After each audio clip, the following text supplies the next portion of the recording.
My Father Goes to Lord by Carlos Bulusan. Scene 1. The happy family. The stage lights up. The family sits together laughing and playing. We were poor but we were happy. My father was always laughing and so were we.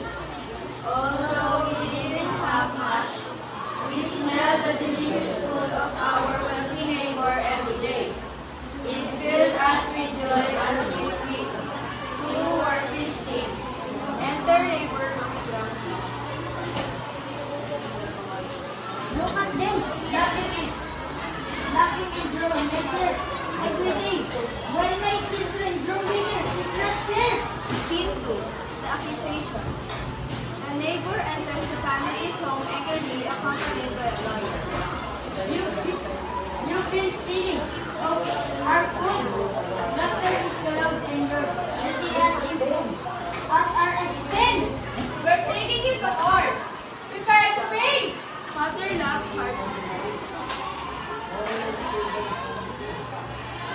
Pay for the aroma. Yes, this would be interesting. Scene 3. The courtroom. The court scene. The judge sits at the desk. Father and neighbor stand before him. The narrator watches from the side. Let the case begin, neighbor. State your complaint. This man and his family have stolen the aroma of our food. They frequently broke it while we have no bigger minimum payments. Do not refrain, Father. Honor, we enjoy our aroma. So, That's an interesting point. We are going to resolve this.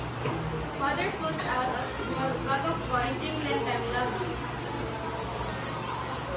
Your Honor, there is payment, Your Honor. The sound of money for the smell of food. The courtroom erupts in laughter. Even the judge smiles.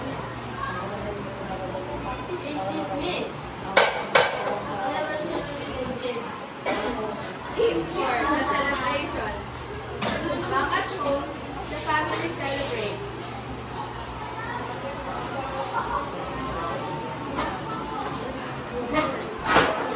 And so, we return to our lives, full of laughter and joy. My father taught us that happiness isn't about wealth, but about gratitude, cleverness, and heart full of love. The family gathers laughing and playing at the light.